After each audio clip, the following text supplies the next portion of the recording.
In the quiet village of Ayatoro, where palm trees swayed gently against the wind and the drums spoke the language of the people, a child was born.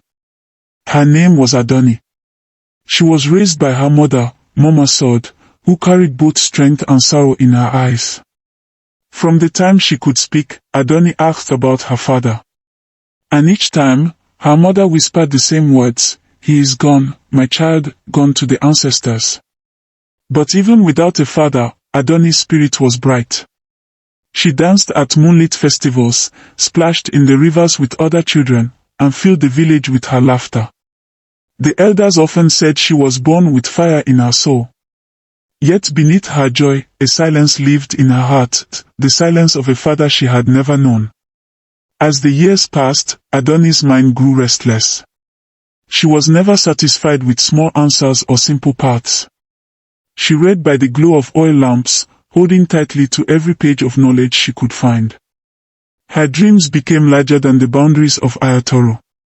She longed to heal, to help, to be more. With courage as her guide, she left her village behind, chasing a future brighter than the stars. Adunni's journey was not easy. She walked roads where strangers turned her away. She studied when her body cried for rest. She walked when her hands were weary. But she refused to stop. And one day, her dream became flesh. Adunni stood as a doctor, healing the sick, comforting the weak, and giving hope where there was none. Her name carried weight, not only in the towns she served, but back home in Ayatoro, where the people spoke of her with pride.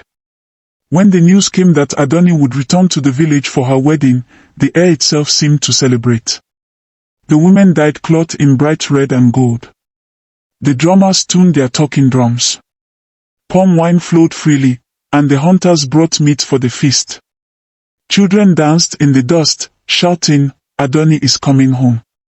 On her wedding day, the sun rose like fire, blessing the land with warmth.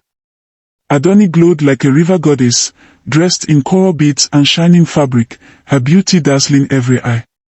Her groom stood proudly by her side, his face lit with love and pride. The talking drums filled the air, singing, "Adunni Omo Mama Sod." The healer, the jewel of Ayatoro.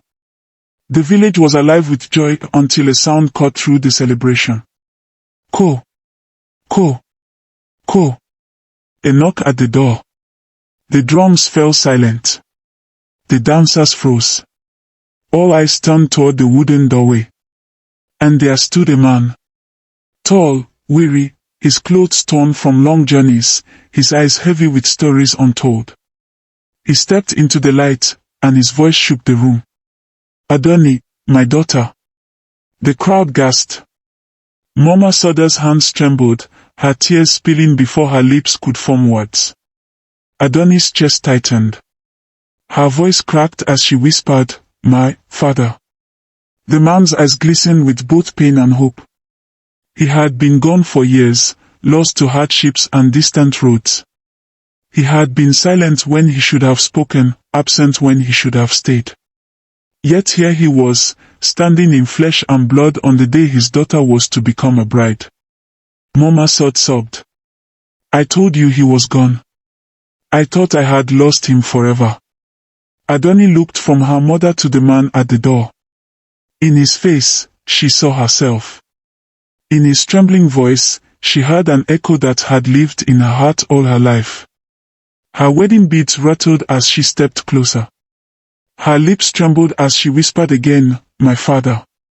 The man stretched out his arms, rough from years of wandering. And slowly, as if the earth itself was guiding her, Adunni walked into them. For the first time in her life, she felt the warmth of a father's embrace. The drums began again. Slowly at first, then faster, louder, brighter. The village erupted into cheers. Some wept, some laughed, but all knew they had witnessed something greater than a wedding. That day, Adunni gained not only a husband, but also the father she had always longed for. And the story of the man at the door became a tale that Ayatoro would carry for generations, reminding every year that even when the road is long, lost stories can find their way home.